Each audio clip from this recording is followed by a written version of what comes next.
प्यारे भाई और बहन, यह कहानी आप पूरा जरूर देखें ताकि पूरी अच्छी तरह से समझ में आए। इसे ध्यान से सुने और चैनल को सब्सक्राइब जरूर करें। तो चाहिए दोस्तों, गांव की मस्जिद से फज्र की अजान की आवाज आ रही है। अली की आंख खुल जाती है। उसका कमरा छोटा है, दीवारें कच्ची मिट्टी की हैं। अली की अम्मी जान वुजू करके नमाज पढ़ रही हैं। उनका सिर ढका है, कुरान पास में रखा है। अली जल्दी से अपना चेहरा धोता है। अम्मी उसे रोटी और थोड़ा सा गुड़ देती हैं। अली चुपचाप खाता अली थैला उठाता है और मदरसे की तरफ निकलता है। रास्ते में खेत, तालाब और मिट्टी की पगडंडी है। अली एक छोटी सी मस्जिद के पास बने मदरसे में पहुंचता है। मौलवी साहब बच्चों को कुरान पढ़ा रहे हैं। सभी बच्चे फर्श पर सफेद चादर पर बैठे हैं। दोपहर में अली गांव के बाजार आता है। वह एक दुकान में झाड़ू लगाता है, बोरी उठाता है, पानी भरता है। दुकानदार उसे मुस्कुराकर पैसे देता है। अली बाजार से थका हुआ लौट रहा है। सूरज ढल रहा है। उसके हाथ में 40 रुपये हैं, आज की पूरी मेहनत की कमाई। सामने एक बूढ़ा आदमी लड़खड़ाकर गिर जाता है। उसके हाथ से थैला गिरता है। लोग पास से गुजरते हैं, लेकिन कोई रुकता नहीं। अली बिना सोचे समझे दौड़ता है। वो बूढ़े चचा को सहारा देता है। उनके हाथ थामकर पास की बेंच पर बिठाता है। चचा की आंखों में आंसू हैं। वो कहते हैं, बेटा, आज सुबह से कुछ नहीं खाया। अली की आंखें भी नम हो जाती हैं। अली अपने 40 रुपए से एक होटल जाता है। वो 2 रोटी, आलू की सब्जी और 1 बोतल पानी खरीदता है। थैला लेकर वापस चचा के पास जाता है। अली खाने का थैला बूढ़े चचा को देता है। चचा दोनों हाथ दुआ में उठाते हैं, या अल्लाह, इस बच्चे को कभी मोहताज मत करना। अली रात को घर लौटता है। उसकी अम्मी ने पूछा, इतनी देर कहाँ रह गया था? अली चुपचाप मुस्कुराता है और कहता है, आज एक चचा को खाना खिलाया। अली वुजू करता है और सजदे में चला जाता है। वो कहता है, या अल्लाह, मुझे ताकत देना कि मैं हमेशा अच्छा काम कर सकूं। रात को अली सो रहा होता है। कमरा अंधेरा है, लेकिन ख्वाब में एक रोशनी चमकती है। एक नूरानी चेहरा दिखाई देता है, सफेद कपड़ों में चांद जैसा रोशन।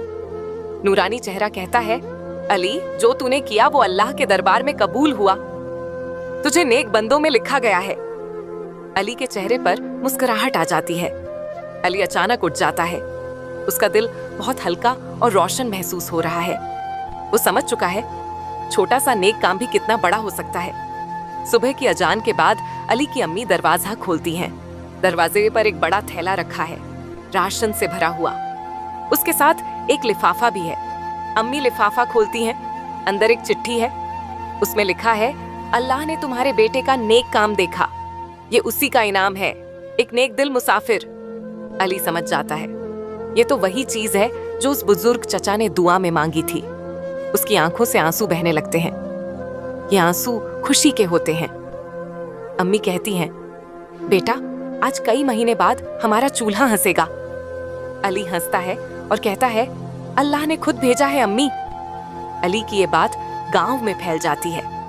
लोग कहते हैं, ये वही बच्चा है जिसने भूखे को खाना दिया और अल्लाह ने उसे इनाम दिया। अली अब बच्चों को कुरान पढ़ाने भी लगा है। सुबह की पहली रोशनी के साथ अली अपने घर से निकलता है। वो अब पहले से ज्यादा हिम्मत और खुशी से भरा हुआ है। अली अब मदरसे में छोटे बच्चों को कुरान पढ़ाने लगा है। बच्चे ध्यान से सुन रहे हैं। अली प्यार से समझाता है। गांव के लोग अली की तारीफ करते हैं। वो अब गांव का आदर्श बन चुका है। लोग उसकी नेकियत और ईमानदारी की मिसाल देते हैं। अली के नेक काम से गांव में दूसरों में भी बदलाव आने लगा है। लोग अब जरूरतमंदों की मदद करने लगे हैं। रात को अली मच्छरदानी के नीचे बैठकर अल्लाह से दुआ करता है, अल्लाह, मुझे हमेशा नेक काम करने की ताकत देना। छोटा सा नेक काम भी बड़े से बड़ा इनाम दिलाता है। अल्लाह हर नेक इरादे को देखता है और उसे कभी बेकार नहीं जाने देता। अगर ये प्यारी सी कहानी आपके दिल को छू गई हो तो एक छोटा सा काम जरूर करिए। हमारे चैनल तमन्ना वॉइस 786 को सब्सक्राइब जरूर कीजिए, ताकि हम आपके लिए इसी तरह की दिल से निकली और दिल तक पहुंचने वाली कहानियां लाते रहें। चलिए मिलते हैं एक नई कहानी में, एक नए चिराग के साथ। तब तक के लिए दुआओं में याद रखिएगा।